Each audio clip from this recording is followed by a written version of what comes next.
Well, hey everybody, it is Sarah with a little state of the union for our industry and a 6-month update. Would love to hear where you all are tuning in from today as we get started.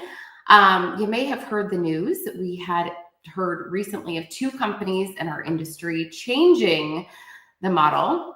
And I've had so many people reach out to me and they say, well, how does this affect me? Or how does this affect my company? So we're going to actually talk about that today. I'm Sarah Robbins, and I actually have over 20 years experience in our profession as a coach, as a consultant for companies, as a keynote speaker, and of course, as a host to leaders in our industry for a mastermind called Made to Multiply. In fact, if you want a free guide for how we build our business, this is prospecting language, tips, and scripts. You can comment the word guide below. Comment the word guide below. All right. So we built one of the most successful sales teams in our space, getting to $1 billion in under 5 years. So that is record-breaking time. As you may have known, our company closed its doors to the model. Yet still knowing all that I know and experiencing all that I experienced, I decided to build my success back in this industry because I knew this, and I want you to hear this. The industry wasn't dying, but it is changing, but there is truly nothing else out there like it. I am actually so proud of our profession and what it does for people. And I really have a heart. If you know me, you know that I have a heart to redeem our industry. So today I wanted to just have a casual conversation about what's happening. If you have questions, you can put them in the chat. Really what it means for our industry and give you a 6-month progress report on where things are headed for us. Would that be okay with you guys? Let me know in the chat below. I know it's been a while since we've had a live just like this. Okay. So first of all, what is happening and why are companies making these changes? We heard of 2 companies just this week. You may have heard lately a few companies, and I think it's easy to think the sky is falling, but when you really look at how many direct selling companies there are, how many have shared this news, it's not everybody, but some have. Now we are seeing it more as of recently than we have previously in the past. Again, I was in one company for nearly 20 years, and we really haven't seen anything like this, but for the past really year. So we've seen so many companies go affiliate. And I just want to say this, and I'm going to make a bold statement. I am going to make a bold statement. When companies do this, it's not about people, it's about profitability. They're not about people, it's about profitability. And I want to just kind of level set us and help us to understand, right? I built $1 billion sales organization. We were doing over $2 billion in sales just in a year, just with my team. Okay. Now I want you to consider this. There is not one affiliate company that has done $100 million or more in sales. I was talking to one of my industry friends and he was like, it's a fact. There's not one affiliate company who's done 100 million or more in sales. So why would they do it? I mean, it leads me to really look and think, well, gosh, if you stop paying people the checks, the one who built the sales organizations, and you can show that you have a large subscription base, right? You become more profitable, even if you sell less. So to me, that would lead me to think, well, that's not really about people. That's about profit for the company. So the truth is, and I want you to hear this today, I'm going to say a lot of really bold things. And if you think people need to hear this, you can share this. You can tag whoever you want in the chat, okay? The industry is not failing. Some companies, and I want to be careful with my words. I weigh my words because I know my words carry weight. Some companies are failing their people. The industry is not failing. Some companies are failing their people. I'm in a 60-year-old company, and listen, it was so funny. Like, I remember when I joined and my girlfriend was like, oh, you did what? And I'm like, I'll be laughing all the way to the bank. I want to be the oldest lady in the room. Isn't that what I wanted with my previous company? Didn't I want legacy and longevity? You bet that I did. I chose that company by choice because the odds were stacked in my favor with compounding success over time. This company, by the way, now I'm not talking about this company today. We're talking about the state of the industry, but I want to tell you why I was so solid that the industry wasn't dying and those who doubled down on direct sales are actually growing.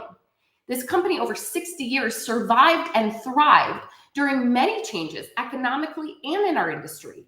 Imagine the Avon ladies when they used to knock door to door. Well, times have changed, right?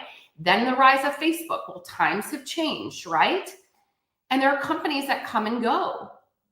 But this company, right, around for 60 years, continues to grow in double digits domestically and expands globally. See, it's easy to say you have double, triple, quadruple digit growth when you're brand new because you're going from 0 to 100.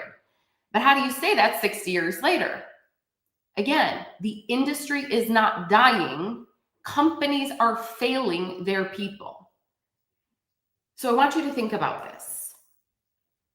When the industry is changing, companies who are doubling down on direct sales are winning. When the industry is pivoting and innovating, and what is the right word? We're innovating. We're moving with the times of affiliate marketing. Actually, we're past that. Influencer marketing is dying. We're going affiliate.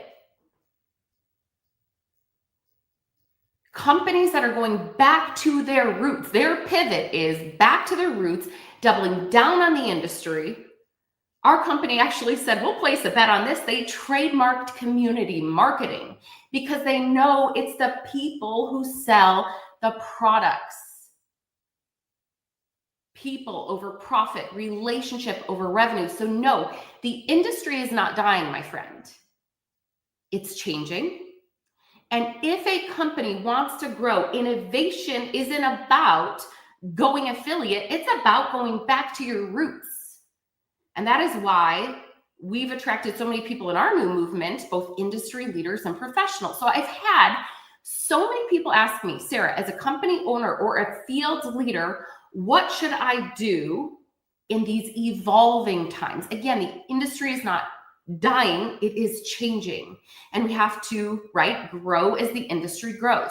So I'm going to first talk for a moment to my friends that are company owners or leading at companies, and you can share this video with them. Leaders, be bold, take a stand, put your stake in the ground for your people. Every day, we're having leaders coming to our company who, by the way, not all of their companies have closed. Some of them are here, and I actually see them in the chat. They left big incomes, and by the way, they asked for nothing, zero. Mark my words. They are starting from scratch, okay? We're going to do a little Mythbusters here. And when people are asking why, I want to talk to companies for a moment.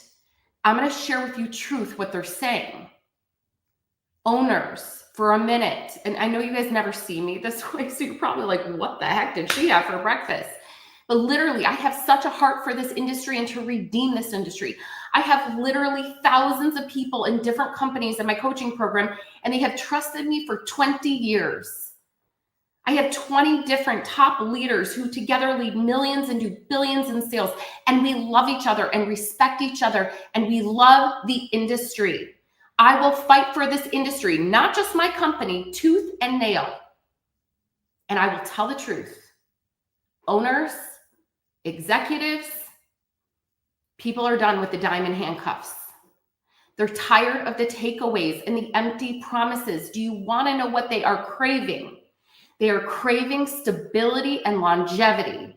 They want a peaceful company who keeps its promises. In fact, let me just ask you this. I have chills right now. I'm going to ask every single one of you, I don't care what company you're in, don't say your company names, but in the chat, if you want a company who keeps its promises, I can't find one person who doesn't, right? But go ahead and type the word promise in the chat. I want to see how many of you are out here who would say, you know what, this is true. I want a company who keeps its promises. How many of you that you would prioritize peace? And you're like, you know what? Peace is important to me. In order of priorities, what's the most important thing to you? A company who keeps its promises, having a peaceful environment, or it's just all about profit, right? What is it to you? Right? Our priorities are different, but our people's priorities are shifting. A lot of that happened after COVID as the world is shifting. Okay. And I see so many friends in the chat, by the way, who are in different companies who I respect.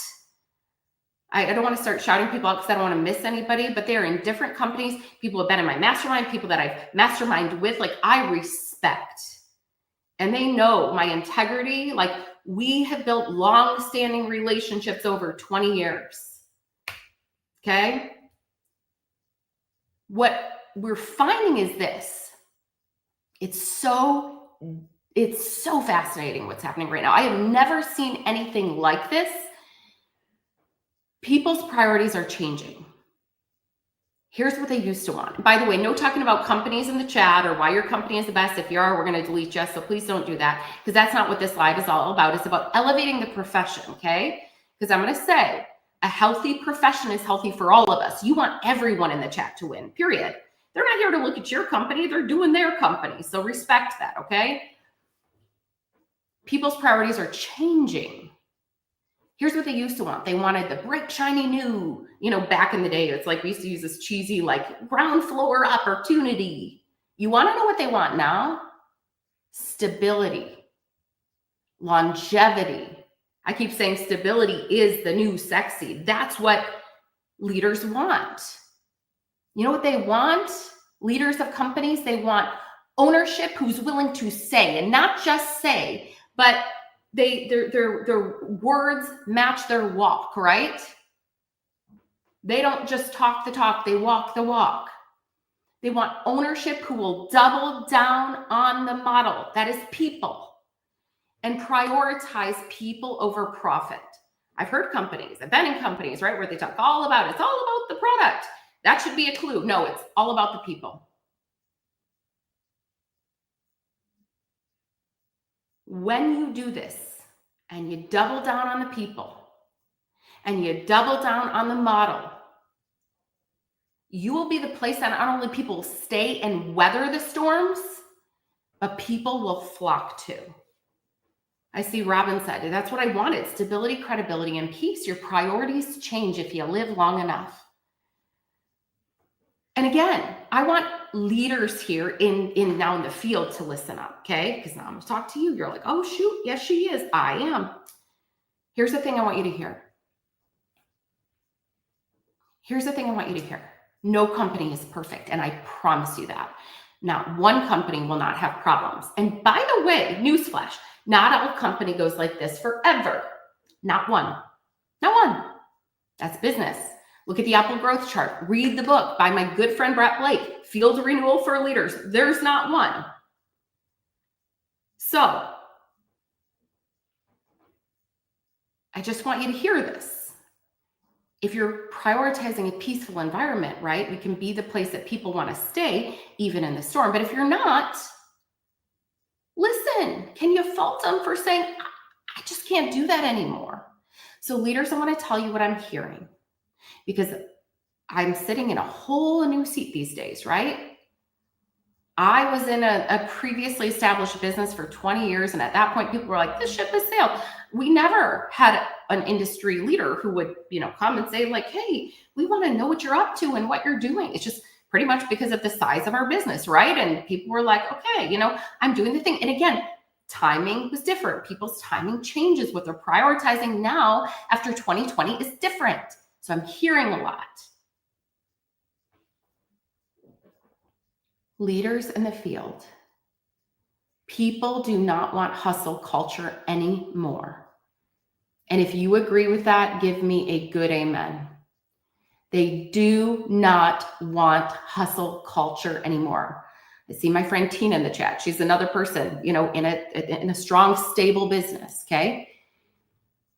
You know what they want? They want collaboration, and true partnership. They're actually looking for an integrity-filled leader. They want to be in an environment where you have leaders who are coming together, and it's not about a person or a name, but it's about a movement, one team with a mission to change many people's lives. They want people who are willing to share their systems and lift the load. They want people who are willing to lock arms, share their systems, and lift the load. I'm seeing so many amens in the chat from top leaders in the industry, all different companies. I'm seeing people that are brand new, that I know because they're in my coaching programs. This is one place where we're unified. Let me just ask you a question. Do any of you want to follow a leader who it's all about them? Yes or no? Do any of you want to follow a leader who's talking bad about other people or companies? Yes or no? There are two different types of leaders. There are two different types of leaders. A leader who is in the trenches and remains in the trenches in good times and in hard times, on the mountaintops and the valleys. Then you have legacy leaders who made the money, and all of a sudden, poof, where'd they go? And I've actually watched these different leadership types transition in business. And I know part of what made my transition seamless was when times were hard and we were in the valley, I doubled down on leadership. I doubled down on relationships. Those who don't, right, their teams go elsewhere. And I think we need to be mindful of this. My best advice for you, if you are a leader in the field, is this. I want you to listen. And I'm not calling by the way, this isn't about anybody. I just want you to know. This is just coming from the heart as I'm like 6 months in and I wanted to be honest with people. My best advice for every leader here is double down on relationships, good times and hard times. Build your brand. Build your list. We're doing that this week, actually, in our mastermind. That's our whole focus. This is how I was able to weather the hardest transition of my life, lose everything we built for 20 years, and literally had to build from the ground up. But guess what? Beauty for ashes. We're actually building faster than the first time. But here's the thing. We came into this new company and they're like, hey, can you come and share your systems, your strategy? I could have just said, no, you know what? We're so busy. Imagine rebuilding. I'm going to keep that to myself. But I believe in a collaborative culture, not just with my team, but in the company, and decided, you know what? A healthy company is healthy for us all. And guess what? A healthy industry is healthy for us all. Can I get an amen? I don't believe the industry is failing. Again, I believe some companies are failing people. Many of them are doing it the right way. But let me just say, the ones who are doing it the right way, the ones who are doubling down on community marketing, on direct sales, they are growing because they're prioritizing people over profit. And guess what? People are winning. Some of these companies that are actually growing right now have been growing for decades. So I want to talk about a couple more things, and I'm going to give you my 6-month progress report. Okay. And I'm going to be real honest with you guys today. What's happening, what's hard, what we're celebrating, all the things. All right. I want to just talk about a couple things that are on my heart. Because again, when you're in my position, your viewpoint changes. By the way, I'm one of the most loyal people you ever meet. I would say I go down with the ship. I did. Okay. But I want to talk a minute, because of my positioning, how some of the way that I have seen things have changed. I want to talk for a minute about leaders that we see making transitions. And I'm going to say something bold that not everybody's going to like, but if you know me, you know my heart. 20 years of good standing relationships. Our leaders who joined us and then new leaders who joined us, it's because of these relationships that they trust, okay? Leaders who are making transitions, and I'm going to say this, people might not like it, but industry brainwashing. In what world do we tell a woman or a mother that she is bad and unloyal if she leaves a place that is no longer fulfilling her dreams, her heart, her desires, and bringing her peace? In what other career do we do that? It's only in this industry. And you know what? I'm going to shout it from the rooftop. I'm going to call it out. And the reason I'm going to call it out is because I have a heart to redeem the industry, and very few people are willing to say the hard things in order for there to be growth and change. Because remember, a healthy industry is healthy for all of us. If your girlfriend, single mom with little kids, came to you and said, I am in the most stressful work environment of my life, I'm sorry, her calling is not a conference call. You bless her and you say, you know what? I'm praying for you. Go where there is peace. I'm not telling you to go and recruit people from other companies, but I'm seeing a lot of this right now. This is like telling your girlfriend that she's bad at changing jobs. Like she worked at this school, now she's working at that school, and you have demonized her. And you start gossiping about her. This does not happen anywhere else in the world, I promise you, only in our industry. If I'm lying, somebody call me out. Instead of criticizing other leaders for leaving or trying to keep them from going, how about this? Create a culture so good that people want to stay even in the hard times. Because guess what? I stayed even in the hard times. Because remember what I said earlier, every single company will have hard times, and that is a promise. Every one of your companies, every one of you in the chat, every one of your companies. But create an environment so good that people weather the storms. And remember, I'm going to say this again, a healthy industry is healthy for us all. If your only way, this is the last thing I'm going to say on the soapbox, and I'm going to give you an update on our story. I'm going to give you the honest things. I'm going to give you the hard things. Okay. I'm going to tell you what we're celebrating. If your only way to grow, and by the way, if we've made these mistakes, it's okay. We can just acknowledge it today. If there's somebody you feel like, you know what, I may need to apologize to this person, go do it. Okay.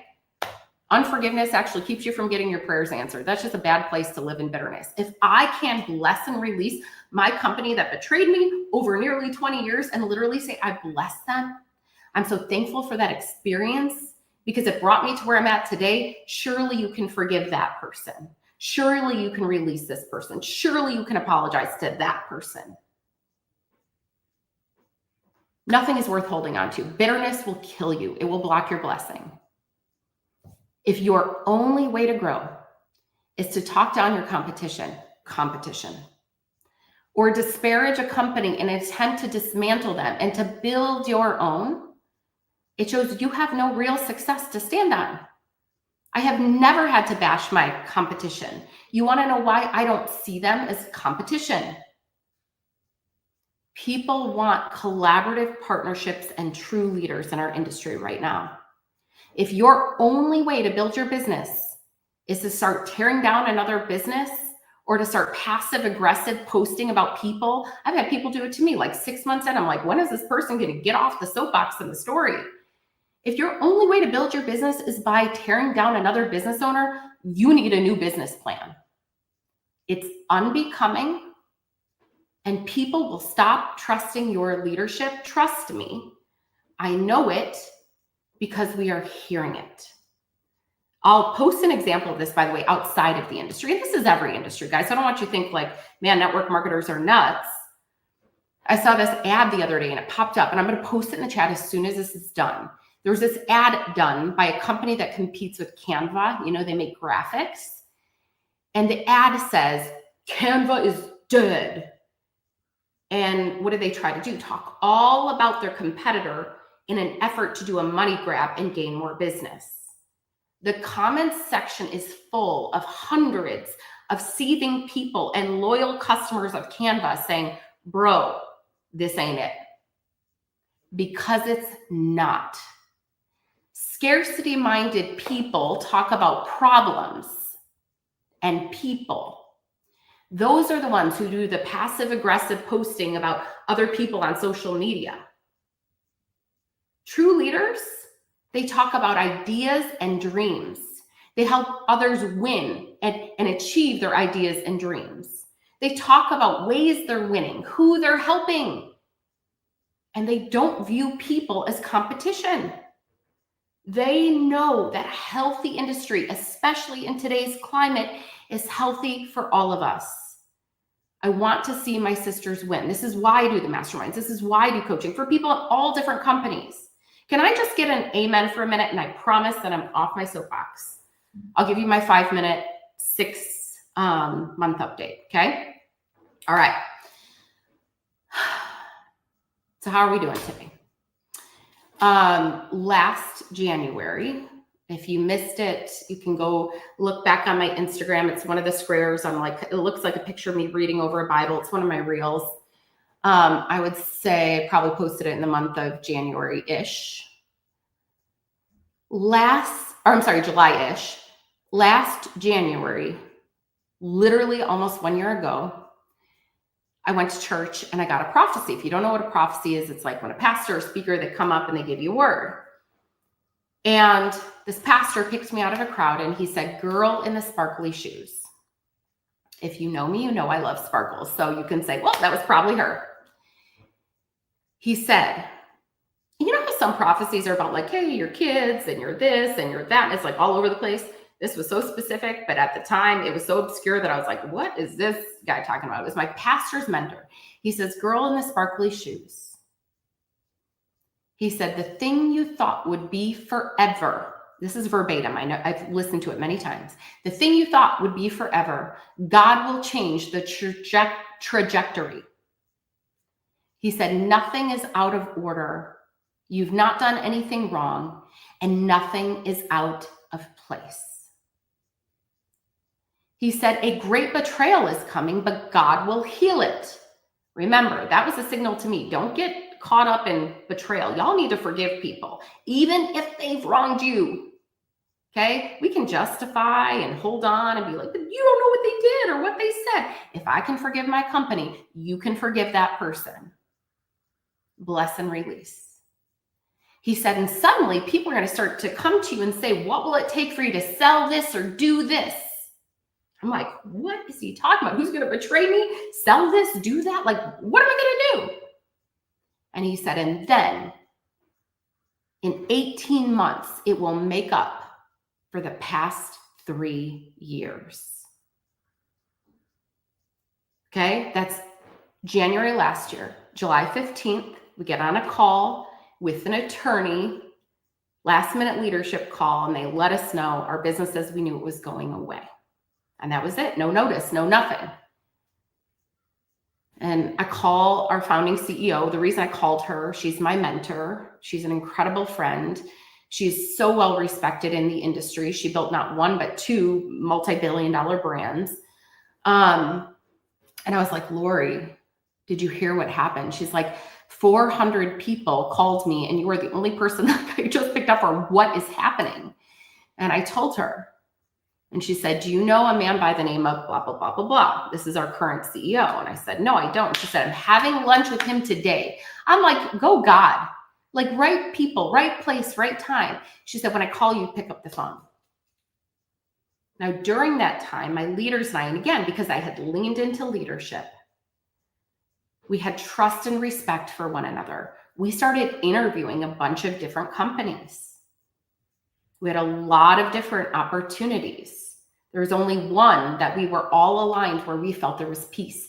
And that is the thing that I keep hearing over and over again. People saying it's all about peace. They want a peaceful pivot. So we joined that company. And again, I want you to just hear the details of God, okay? And I hope if you're in another company, you can be happy for your friend and just be like, Go God. It's not about you, go girls, go God. Because I would do the same thing for you and rejoice when you rejoice and mourn when you mourn and mourn when you mourn and to lift your arms. My last day with my previous company, I promoted to the very top of the pay plan in my new company. And I don't say that to glorify myself. I say that to glorify God. Do you guys even know? I didn't even know what the pay plan was. I didn't even try to do it. I was literally grieving. I remember I was sitting at a little resort with my kids because we were doing a weekend together. And I was just laying on the lawn chair. I said to my husband, I was like, just bring the kids somewhere. And I didn't grieve a lot, but that day, that final day, it hit me hard. Dawn, I see you in the chat. I know you went through this with your company, different company, right? We're in the same company today. And I just laid on that lawn chair and I cried. I just needed to say, it wasn't about the profit. It was about the people. I was mourning relationships and all the memories. And I remember looking at my phone and getting a text, hey, you promoted to presidential master coordinator, literally on the last day of my company. I didn't even know what that was. It was like their month-end day, and I had no idea. Then we started doing over $1 million a month in sales. I think that was by month 2, and obviously continued to grow. This weekend, we were asked to serve on our strategic advisory board, to share our strategy, our systems.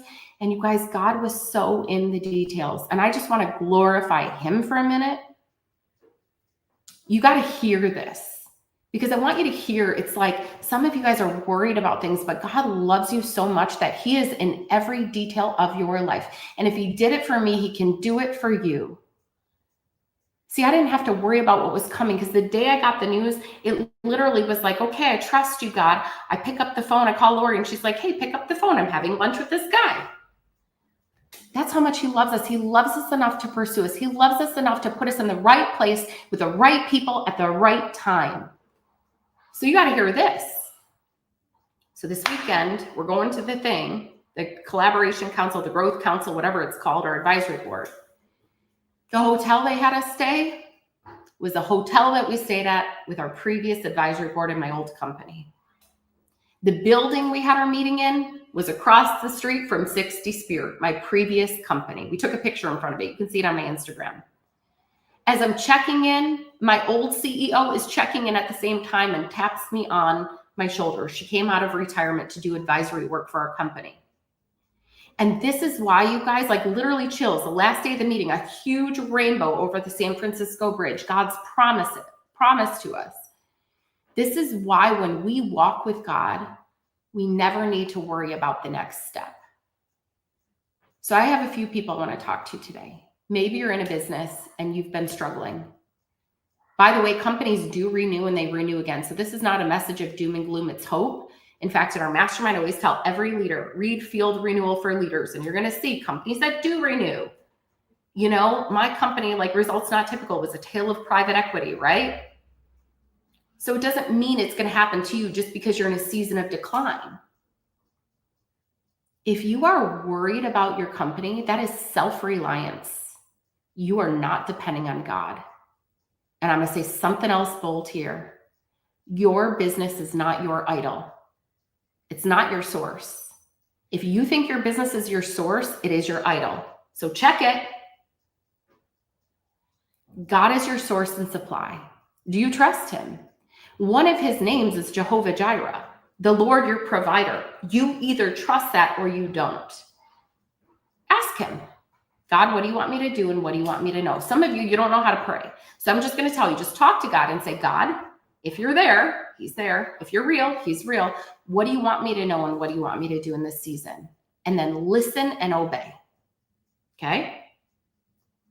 If you're weathering those storms, I want to remind you, or maybe you're the leader. Let me just say who you lost. I want to talk to you for a moment because there's a few of my friends in the chat. They lost their businesses like me over the past 6 months, some of you in the past few days. And for that, I want to say, I am truly sorry.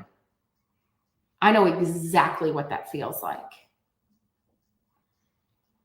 Here's the thing. It's like Lot's wife. You can't look back. We know what happens when we look back. We saw this with the Israelites, right? All the way from Exodus through Numbers, they would face pressure.